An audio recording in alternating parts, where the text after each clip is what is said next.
Elementary. Hi, Mrs. Hampton's fourth graders. Hi, South Hall Middle School. Hi, Mrs. Hastings. Hi, Eaton School. Hi, Mrs. Tiger's class. Hi, Division 8 School from Comex Valley. Hi, Mrs. Franklin. Hi, Mrs. Britt.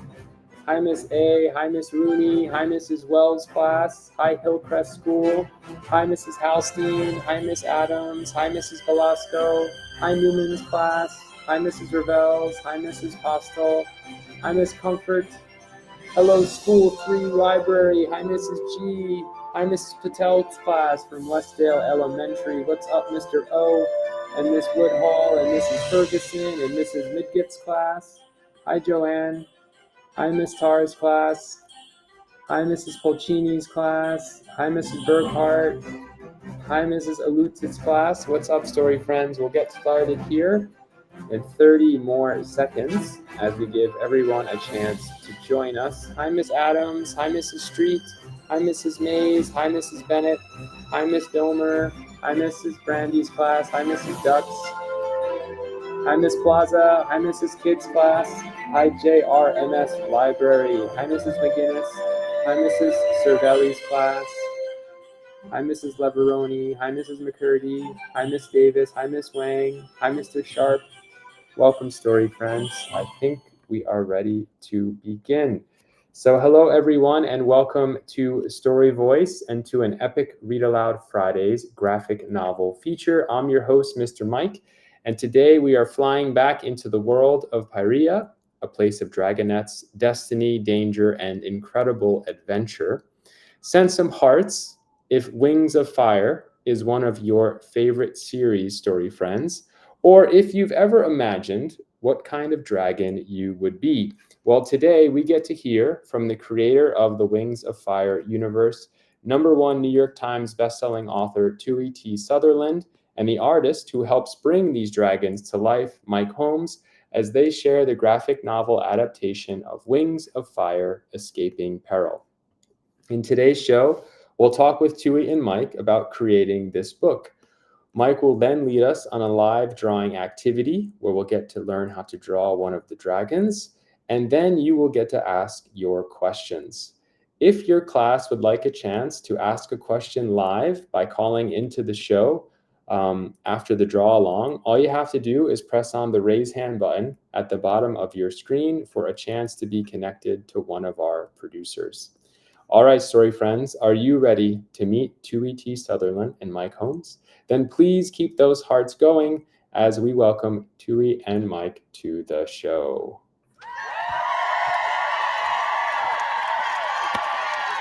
Hey, Tui. Hey, Mike. Welcome. Hi. Thank Thank you you. for having us. Yeah, thank you so much for taking the time to join us. Tui, I have a question to kind of kick things off here.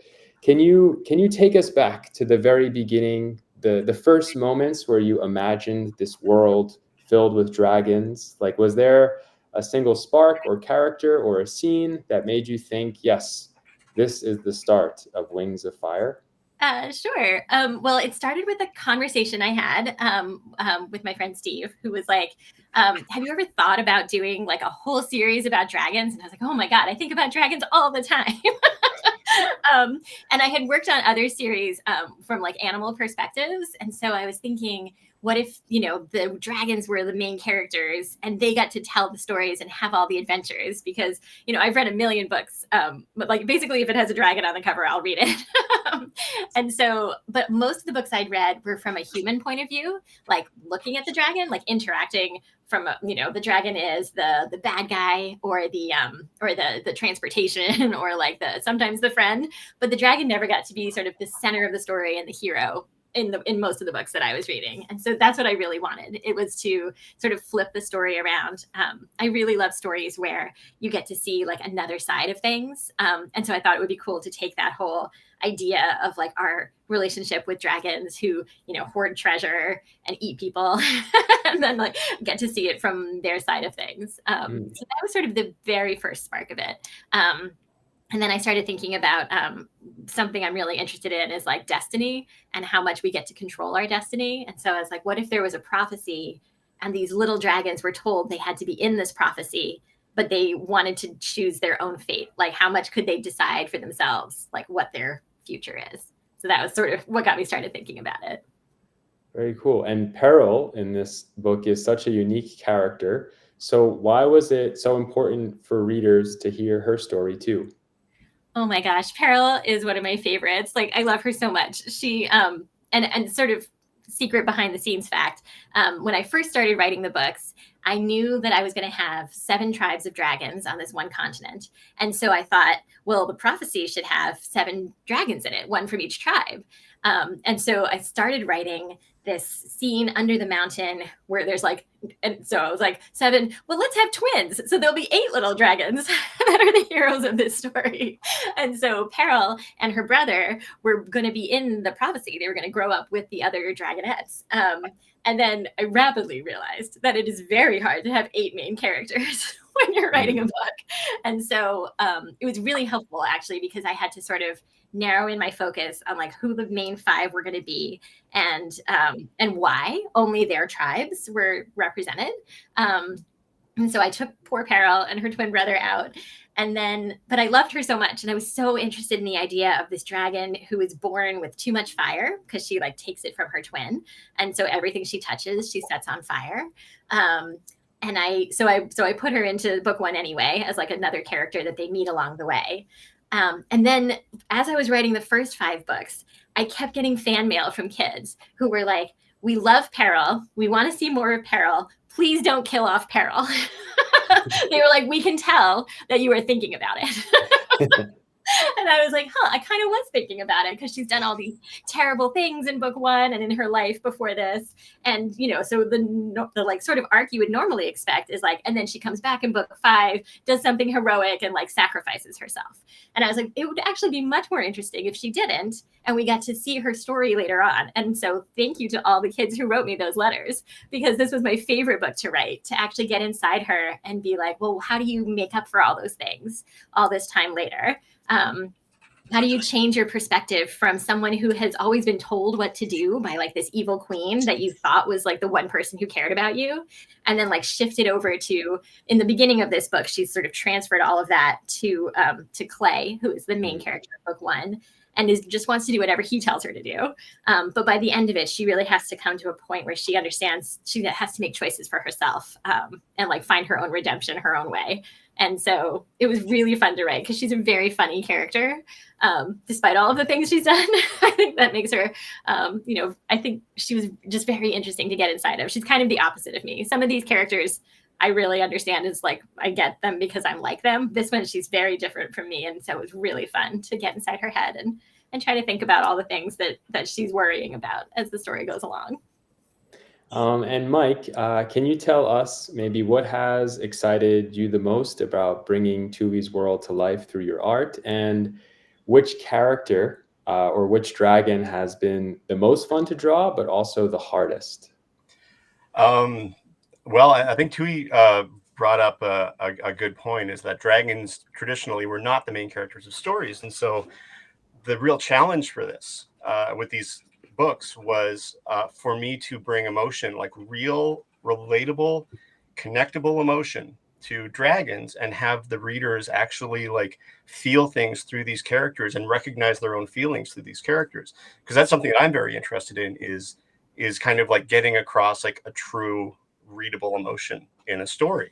So it was a huge challenge at first, but as I got to know the characters, I realized like, oh, this is wonderful, because in every single one of these characters, I see a part of myself. I think even Tui, you distanced from Peril, I think rightfully so, but even within Peril, I'm like drawing it, going like, oh yeah, I have totally felt this feeling that she's feeling, maybe a bit of isolation or something like that, where she's trying desperately to connect to other characters, but she has just, that's not her past, that's not her history.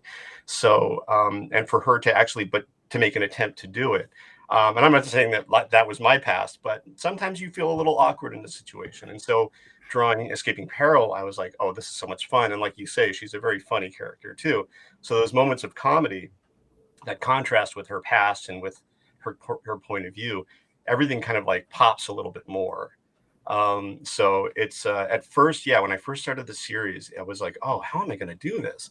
But by the second or third book, I really got into a good groove with this. And I think to answer the second part of your question, Glory is the character that I find just the most, not alive, but I think she's the one that just always like pops on the page for me. And it has a lot to do with Marta Laiho, who does the colors for this. When I see the books, my artwork colored, it just looks incredible. She does an amazing job. But yeah, she's always just so like a little sarcastic, but she's also very noble, and she's got all these elements to her character that I really like. That being said, Ringwings, I definitely think have the most details about them. Like out of all of them. So Ringwings are always the most challenging to draw because you have to differentiate, the neck ruffles and the horns and the patterns on their sides and everything like that, and to make them all look a little different. So it is a challenge, but it's also I always love drawing Ringwings, always. So yeah. Can I add to that I love Mike's expressions, the way he draws like faces on the dragons. There will be like, I get to see the art as he's working on it, and they'll send me something, and I'll be like, this isn't exactly what Clay is feeling here. Here's like 3 paragraphs of like, or no, pages, 3 pages of what Clay is actually feeling in this moment. And he'll send back like a little drawing, and I'm like, yes, that face. And he's so good at it. I love it so much. Oh, thank you. Well, I think now we're actually going to get to see Mike in action here. I think, Mike, you're going to show us maybe how to draw Peril, I believe. Yeah, we don't have a lot of time, so usually when I do this, I don't do a full body if I only have a little bit of time. So I'm going to share my screen right now, and you can see on the screen, hopefully this will pop up, that I've already, there we go, that I've already kind of started the bones, the basic undersketch of the drawing, and that just kind of gives me a good starting place. Sometimes I'll just draw right from the beginning. But this is your basic dragon head. You've kind of got like the round area, you got the elongated snout, you got some horns, kind of just a general thing. And I kind of build off of this basic framework. So if I've got, are we good there? Yeah, there we go. So if I always start with the eyes because it's the easiest way to connect to the characters. So if I'm going to start with Peril's eyes here, and she's, one of the things I like about Peril is she's always game. Like she's always there to just like, what do you want from me? Like, what can you do? Like, what can I do for you? Usually it has to do with Clay, but still, she's always willing to show up. And I really like that about her. She's trying to get past her past. So I like to have her eyes be really bright and open and ready to go. I think there's been a lot of interpretations of Peril in the past. I mean, specifically Joy Ang, who does an absolutely tremendous job with the covers. But when as the artist on the series, I do have to kind of find my own way with this stuff. So this is how I see Peril. And after I do the eyes, I'll try to kind of like find geographically try to find out where I am. So I get the ear in there to know where I'm at. Usually do a little cheekbone, and then I'll bring the snout down a bit. And Skywings, of course, have their little nasal horn. I don't know what it's called. It's nasal horn. It's good as any, I think. And then bring the other eyebrow kind of down around there, and then do the other eye. Just give her a little tilt to the head. She's she's a character. I love Peril. She's got like a real, considering everything she's been through, she's got a really good point of view on life. So so I'll bring this down here, and then just give her a little bit of a Peril's a little unpredictable. I've always thought so. Just a little kind of like a smile where you're not entirely sure what she's gonna do next. Because her default is maybe I'll set it on fire. That'll solve my problem. Maybe I'll set it on fire. I am currently drawing Darkness of Dragons right now, and I just drew a great little scene with Peril that I will not spoil, but it was really funny when I came across that in the script of how she handled it. It's a little gruesome because that's also how Peril deals with things. Yeah. But I'm sure Tui, as the author, pretty much know the scene I'm talking about. Trying to remember, that's book 10. Yeah, book 10. A little later, we're almost to we're in the climax right now of the book. Oh, excellent. So, yeah. And then, I gave Peril with like nice, long, straight horns. Sometimes I'll choose the horn shape based on the personality.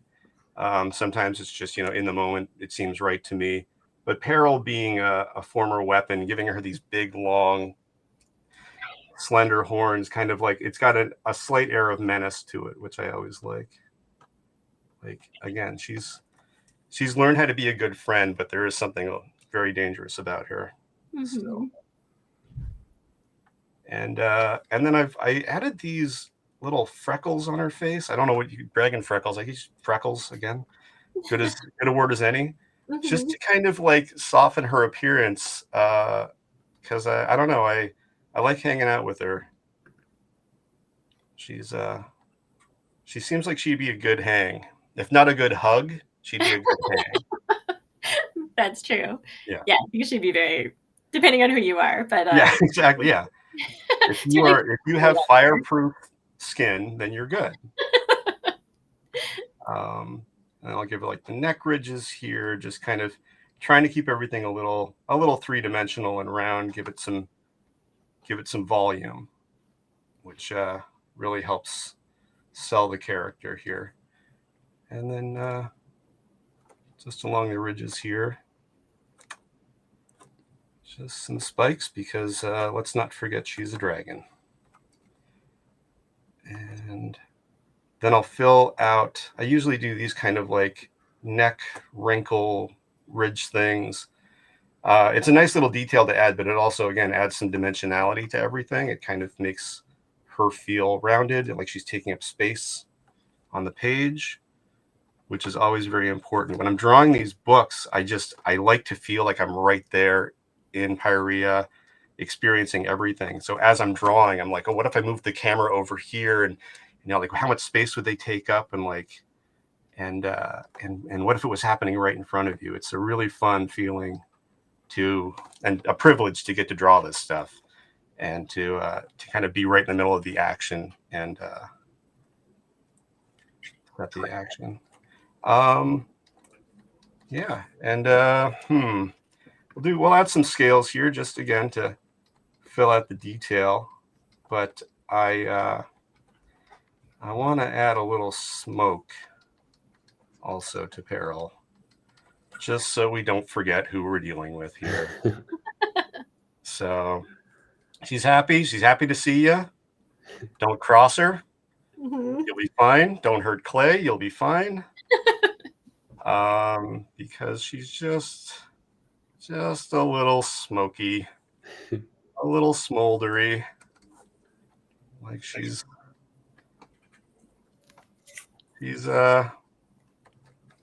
not going to forget who you are if you do anything to Clay.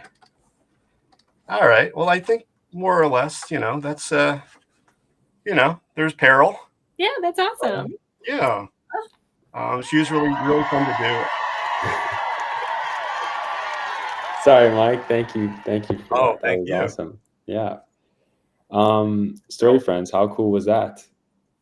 Seeing lots and lots of hearts. So what we're going to do now with the time we have left together is open the floor up for some audience questions. So I'm going to move Tui and Mike's videos back out here. And Storyvoice friends, on your screen, you'll see a box where you can enter your questions in for Tui and Mike, and I'll be reading them out as they come. But while you're typing, we have some live callers who are going to join us and say hello. We have Mrs. Stone's fourth graders are going to join us first. Hi, Mrs. Stone's class. Hi. And where are you joining us from today? San Jose, California. Whoa. Nice. And do you have a question for Tui or Mike? Okay,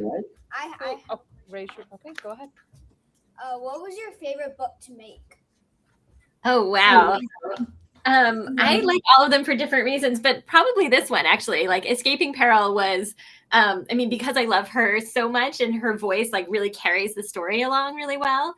And I knew exactly how it was going to end.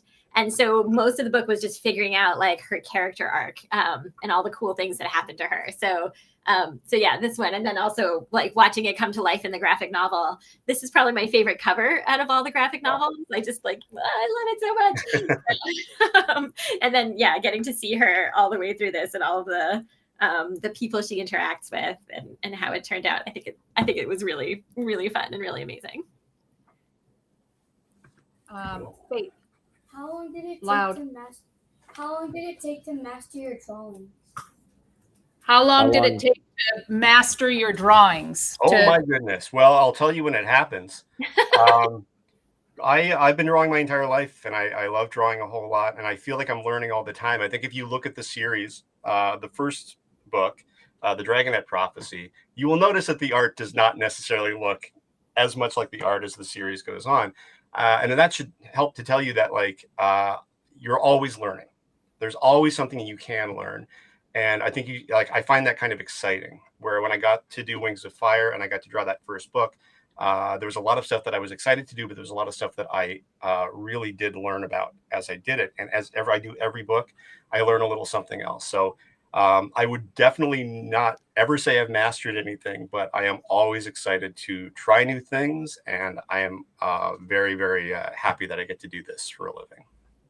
And I think that's true for writing as well. You get Yeah. better as you go along. It's like an instrument. The more you practice it, the more you do it, the better you get. So Awesome. Well, thank you, Mrs. Stone's class, for your questions today. thank you. See you, guys. story friends. All right, let's see. There's lots of text questions coming in here. Can you maybe share more about how you've worked together to actually turn these books into a graphic novel series?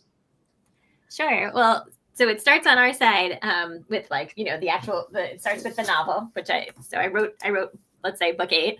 And this goes to a guy whose name is Barry Deutsch. And he, and with his partner, Rachel, they work on these books to adapt them into a graphic novel script. So what he does is he writes it all out, panel 1, Clay says this, panel 2, Peril says this, and sort of visualizes like what it could look like and describes the whole thing, and then sends that to me, and I read it through, and I usually try to add all my words back in.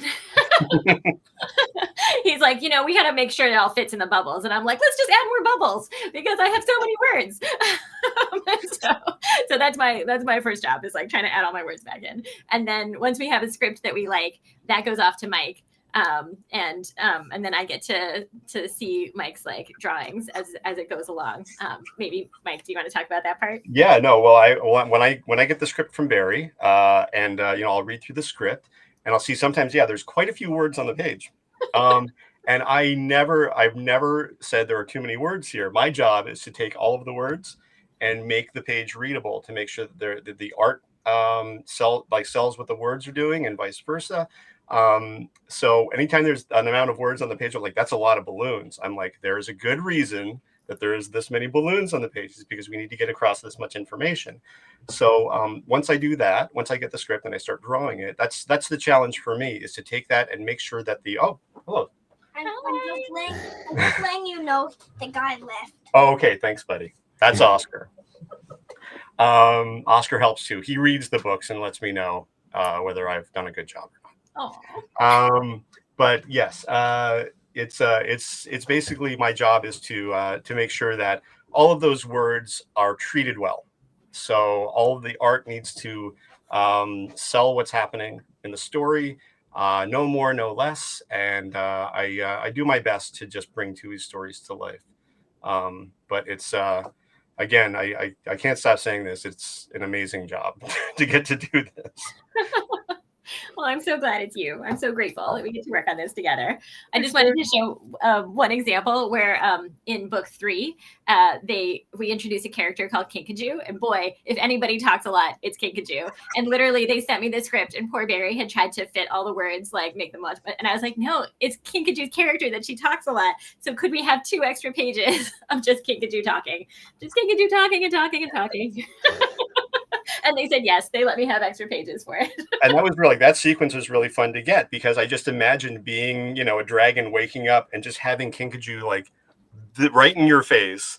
You've never met this person before, and she's like instantly your best friend, and she's just telling you everything that's in her brain all at once.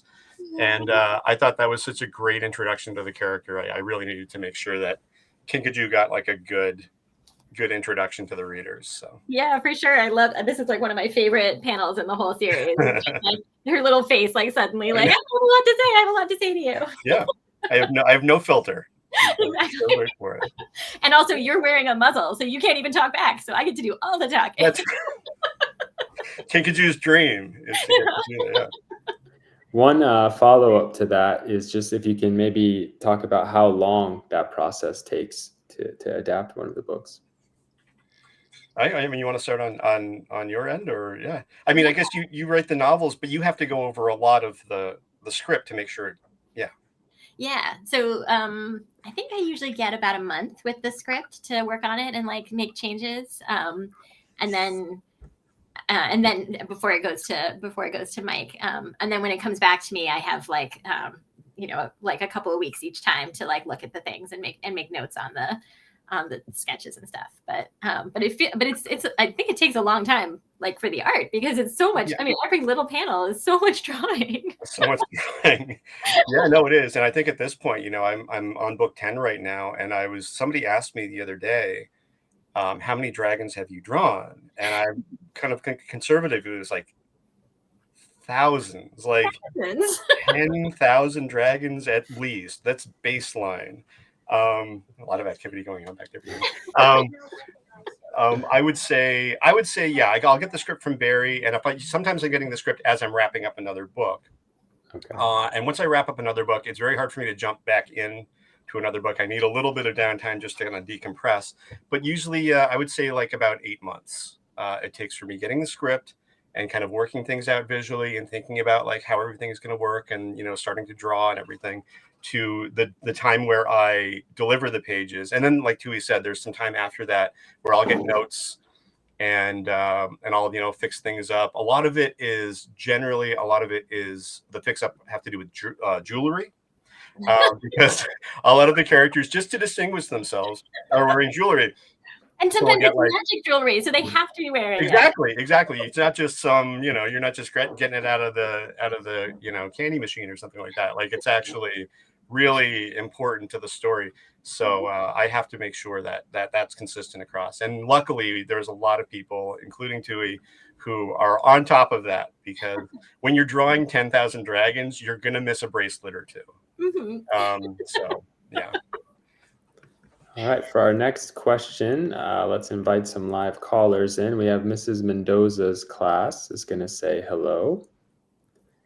Hi, Mrs. Mendoza's class. Hi.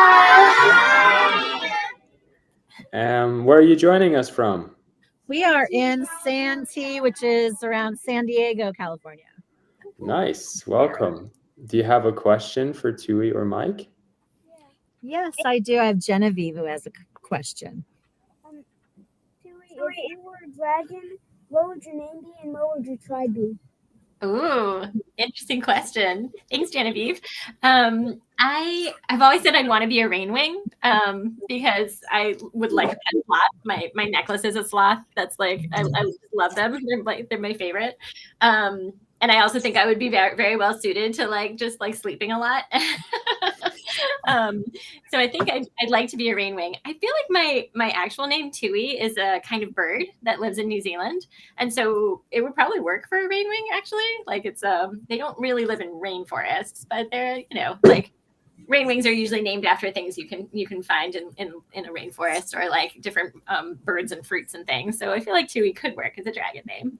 And there's some dragons coming up in book 16 that I can't spoil. I can't talk too much about, but that have where like the name Tui would also work for those dragons. So I'll just say that.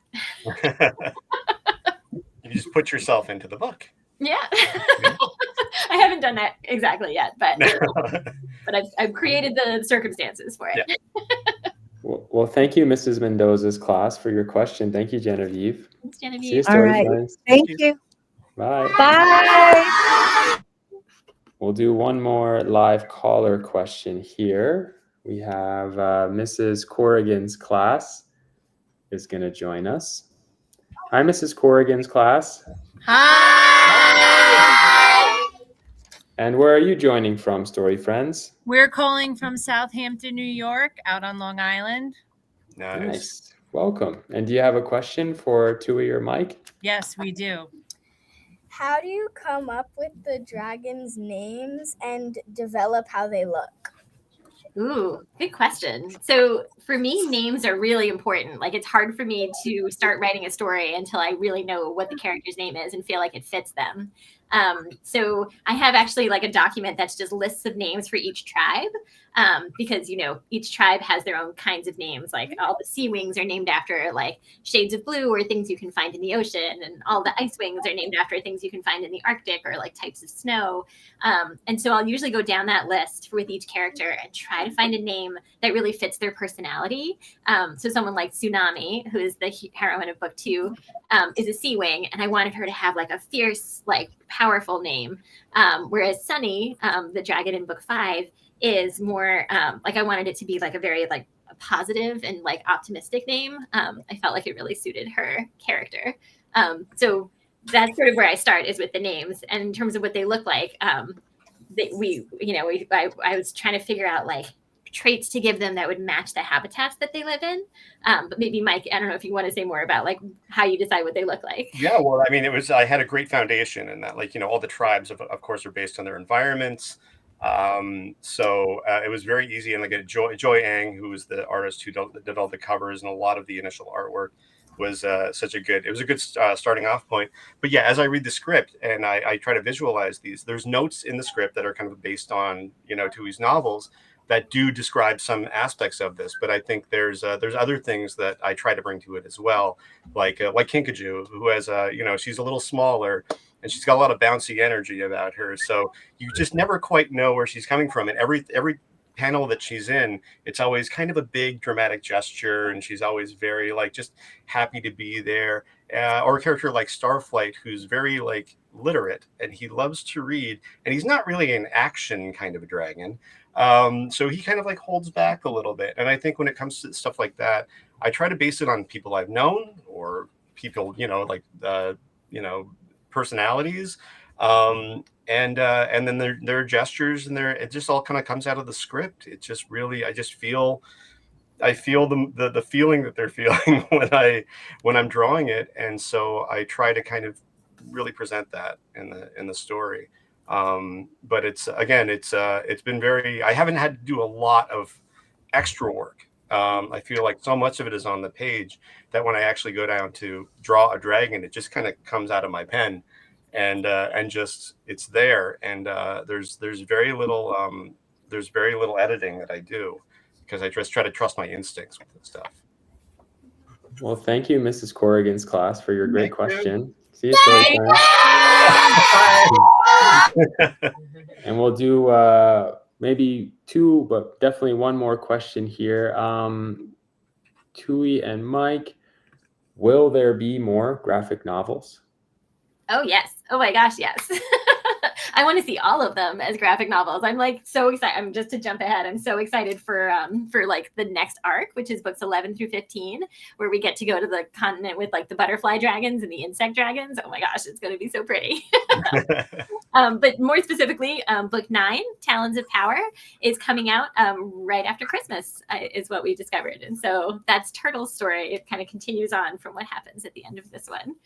So that's really soon, and I'm very excited for everyone to see it. It's so pretty.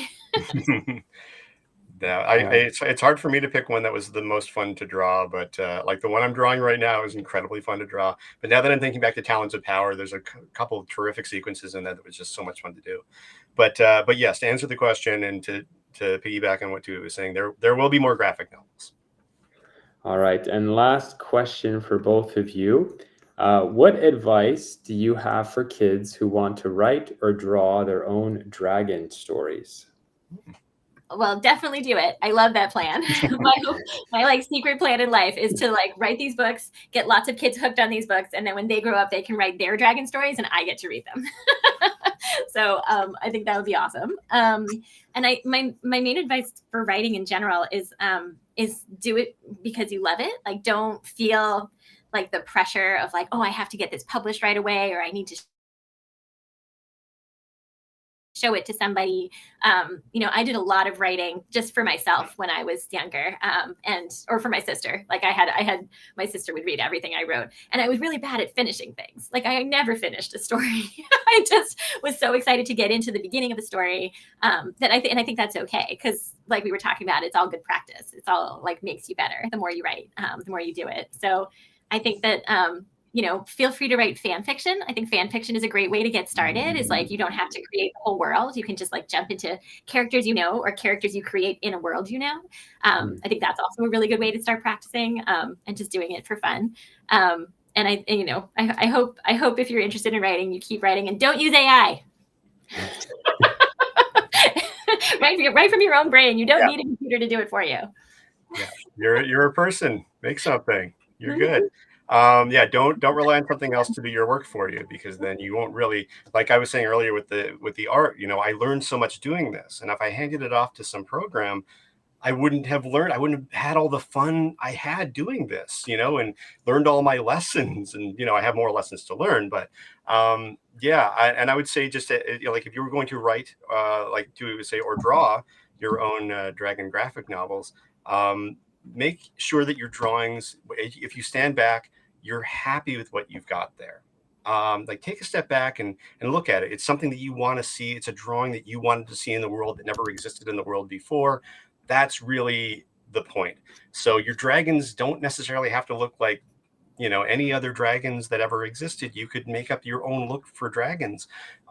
Just make sure it's yours. Try to make yourself happy. Try to impress yourself. If there's somebody special in your life, like I try to draw for my wife all the time, because she's a tremendous artist too, and I always like to see that look on her face when she sees something that I've drawn that that is good. So do it for yourself, and then other people will look at it and read it and see that passion, that love that came off of it.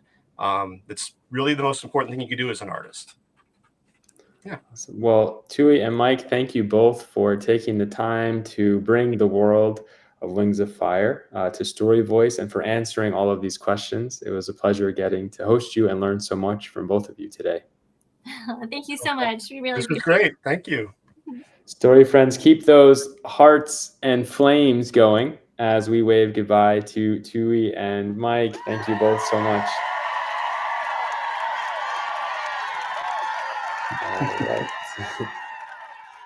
All right, story friends. Thank you so much for all of your wonderful questions. We'll have one more graphic novel feature before the holidays next Friday. But until then, we have other shows you can join for live read alouds with authors. We have one more left today, and then 2 more also next week. Thank you so much for reading with us. I'm Mr. Mike, and I'll see you next week. Bye, everybody. Bye, Mrs. Peck's class. Bye, South Hall Middle School. Bye, Miss Rooney's class. Bye, Miss A. Bye, Mrs. Wells. Bye, Mrs. Barron. Bye, Mr. Cassell. Bye, Mrs. Krug. Bye, Mrs. Buter's class. Bye, Mrs. Yarrington's class. Bye, Miss Adams' class. Bye, Mr. Eaton. Bye, Mr. Evans. Bye, Miss Adams. Bye, South Topsail Elementary. Bye, Miss Spears. Bye, Mrs. Peterson. Bye, BPA Franklin Media Center. Bye, East Hardin Middle School. Bye, Mrs. Baranowski's class. Bye, Mrs. Shutt's class. Bye, Mrs. Ayers. Bye, Mead Hall School. Bye, Westport Library. See you, story friends. Thank you for reading with us.